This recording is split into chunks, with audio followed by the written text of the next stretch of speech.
What's up guys, Tyler Casey here, and today I'm going to be going over some effects that you can do right in Premiere without any plugin that are going to level up your videos. A lot of the time people think that you have to have dope plugins like Red Giant or Sapphire to make your videos really good, like some of these videos we see in music videos, but that's not the case. So today I'm going to go through some of my favorite effects that I used to use and still use to this day right in Premiere without using any external plugins. If you guys are new to my channel, make sure to subscribe and give this video a like if you guys found it useful. Here on this channel, I post a podcast, I post behind the scenes, lighting breakdowns, all sorts of videos, so I'd really appreciate it if you guys could do that. So let's get straight into Premiere. So let's get into some of my favorite effects right now. The first one I'm going to be talking about is crop. Crop is super easy to use and it's a really good one. I've used this in a lot of my videos. You guys have probably seen it, and you've probably seen this similar effect in lots of popular videos. So crop's pretty simple. Literally you're just cropping your image, and it's pretty dope. So watch. You can literally just drag this over here. It's good for like split screen type stuff, and you can get some really cool effects. It's also cool to like leave a little bit of like black on the side there. So we're gonna do the same for the bottom as well. We'll probably leave like, yeah, just a little sliver, and then we'll do the same for the right, and we'll move it in just a little bit, and then we'll do about 3 on the top, 3 on the bottom, and boom. And we'll do the same thing for this, top, bottom. So as you can see, we got a cool split screen that fast, and it's a pretty cool effect. You see this a lot with like 2 performances, or you could do like what I have there with like 2 B-roll shots. It's pretty easy, pretty simple to pull off. But another cool thing you could do is you could do it on like beat drops. So like you can unveil the clips. You've probably seen this a lot in like hip hop videos. So like let's say, so we'll take, I'm gonna do a keyframe right here, gonna drop it all the way to the bottom, and watch that. So it's gonna, whoa. So we would do the other one first. I like going left to right, just kind of like how people read. That's where we're gonna end, and then we're gonna do there. So it's boom, boom. You can play with the speed of that, but you guys kind of get that. That's the crop.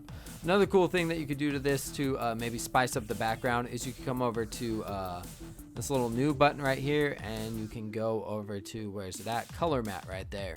So this is a color. This is a color matte. It's linked to your sequence settings. So whatever sequence settings you have, it's going to make it the same size as that. And this is cool because you could just get like a high quality color image without going to like Photoshop or something like that. You know, maybe I just pick red for this, and then I could have named it red.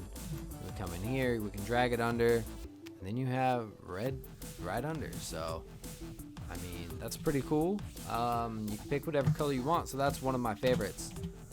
So another one of my favorite effects is the HLS effect, and this effect is super simple and super easy to do. So this is another one you animate. So we'll see which one this is. So it's affecting the Golden Gate Bridge. This clip doesn't even have any like color on it. I'm just gonna saturate it real quick. That should be good. So one of my favorite things to do with this is literally you can just saturate it. You know, you can really just play with the colors. You could have it go back to normal, you know. So I mean, it's pretty cool, especially for like hyped up songs. You can kind of just play with the color real quick, and it's a super simple effect. You just throw it in real quick, and it kind of helps. Like, it's a cool transition, super simple, right in Premiere.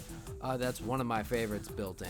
Another one of my favorites effect that's built right into Premiere is also Transform. Transform is super simple and super easy to use. So one thing a lot of people are like, hey, how'd you do those in post zooms? I do them right in Premiere, super simple to do. Keep uniform scale on. Turn this off right there. Turn up that shutter angle to 360, and then we're gonna zoom in here and just like literally real quick, boom. So if we watch that, the cool thing about this is you get motion blur with it. So that's one of my favorite things, is you get that. So that's one of my favorite effects right there.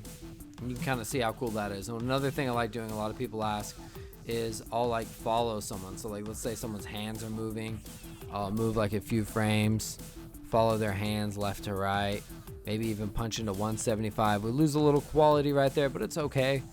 And then let's say we just punch back out. So that should be kind of like boom, boom, boom. You know, you can kind of do some cool stuff with that. It has a cool look to it, so you can definitely play around with that, like people performing, anything. So zoom into your footage, don't be afraid. Majority of the time we still export out at 1080p, so you have about, like, if you're shooting 4K, you have about like 50% you could zoom in. You can maybe even push it to 75, 100, but then around then you're going to see some quality loss, but it depends on like what kind of look you're going for. So those are some of my favorites. Let's see if I have any other favorites. So this is a cool one right here, Echo. So it kind of has like this trippy type effect to it, you know. And this one is really cool to pair with the HLS effect. So you guys really just want to play around with these like effects that I show you. Like you could literally combine everything I taught you guys today and put it into one video. So like we can literally like play with the hue right there. So watch, he's going crazy. Colors are changing, whoom, and then we can cut to just back to regular, you know. So I'm going to teach you guys one more effect that I like to do. I didn't think I was going to teach this today, but this is a really cool one. So let's say we're moving into this clip right here and I want to transition. So what I would do is I would drag this over, I would zoom it in, and let's just say even leave it on the same, like I don't speed it up or anything. I'd add directional blur. I'd bring it all the way up, and then when it comes to the next clip, I would reset it back to 0, and then I would change this between light and maybe screen. Screen has a little bit better of a look, so it's like beat hits, and then usually I would like fade it out or something, you know. Boom. I don't know. It's kind of corny because you see like his face there twice, so maybe we could even like, I don't know, like speed it up or something, or cut it a little bit earlier. But I do like the way the directional blur looks. It has like a cool like little like streaky feel to it. I mean, we don't even have to go all the way down to 0. We could still leave it a little bit blurry. Could be like whoom, and then it hits, you know, and then it like fades out right there. So it's like, that's pretty cool. So those are some of the effects that I like to play around with in Premiere. If you guys found this video helpful, drop a comment below, like, subscribe. I'd really appreciate that. Also drop a comment if you guys want a full editing tutorial from me, where I start from importing, naming my footage, how I import it, even like from the card reader I use to my computer, like just going super in detail from every question I get asked. Let me know below. Let me know some of the things you guys want to see in that video, specifically maybe my exporting process. Maybe you guys want to see some of the things I use to color my videos or whatever. Let me know, guys. So let me know, comment below. I'm Tyler Casey. I'll catch you guys next time. Thanks for watching.